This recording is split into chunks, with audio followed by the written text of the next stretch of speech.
Pernahkah kamu merasa ada yang aneh dengan barang-barang di sekitarmu?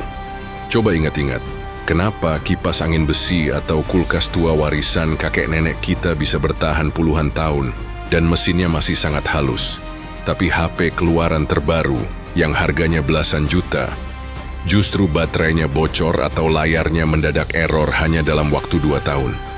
Kebanyakan dari kita akan mengangguk dan berkata, "Ya wajar, namanya juga barang sering dipakai." Atau, "Sekarang kan zaman serba cepat, wajar kalau barangnya lebih ringkih."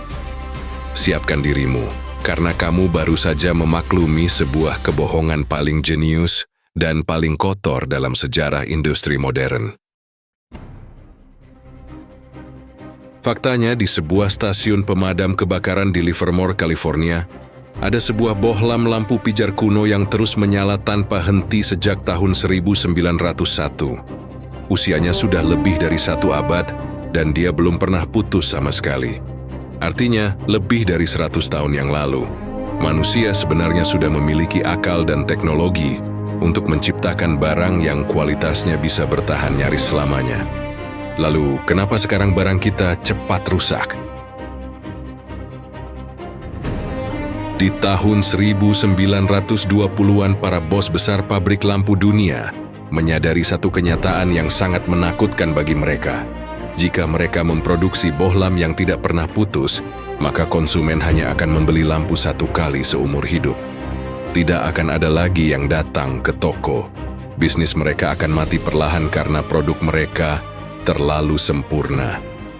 Karena panik membayangkan kebangkrutan, para bos besar dari perusahaan-perusahaan raksasa seperti Osram, Philips, dan General Electric diam-diam menyewa sebuah ruang pertemuan di Jenewa, Swiss. Di sana, mereka tidak sedang merancang teknologi untuk menerangi masa depan. Mereka membentuk sebuah kartel bayangan yang sangat rahasia, bernama Kartel Phoebus. Di depan surat kabar dan masyarakat luas, mereka tersenyum ramah dan berjanji akan bekerja sama untuk membuat lampu yang lebih terang dan lebih murah. Tapi di balik pintu tertutup yang dijaga ketat, mereka justru melakukan hal yang sangat gila.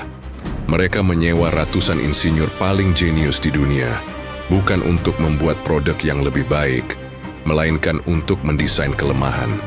Ya, para insinyur dengan otak brilian itu dibayar miliaran rupiah hanya untuk mencari cara bagaimana membuat sebuah bohlam pasti putus dan mati tepat setelah menyala selama 1000 jam. Tidak boleh lebih. Kartel licik ini bahkan mendirikan laboratorium pengujian khusus. Jika ada pabrik yang ketahuan tidak sengaja memproduksi lampu yang terlalu awet dan bisa menyala melewati 1000 jam, pabrik itu akan disidang dan didenda miliaran rupiah oleh kartel. Mereka menghukum siapapun yang berani membuat barang berkualitas.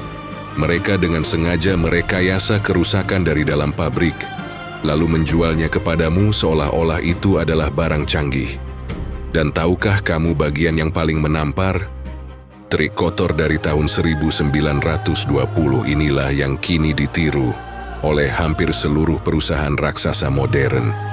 Mulai dari layar HP yang mendadak muncul garis hijau tepat setelah masa garansinya habis, sampai printer yang tiba-tiba mogok kerja karena chip di dalamnya sudah menghitung batas maksimal kertas yang dicetak. Semuanya sudah diatur dengan sebuah timer kematian tak kasat mata. Pelajaran pentingnya adalah, kemajuan teknologi modern seringkali hanyalah ilusi indah yang dirancang untuk mengosongkan dompetmu. Dalam dunia bisnis raksasa yang serakah, kualitas yang terlalu sempurna adalah musuh terbesar. Mereka tahu persis bahwa keuntungan yang abadi tidak didapatkan dengan cara memuaskan konsumen, melainkan dengan cara menciptakan kelemahan yang memaksamu untuk terus kembali membeli.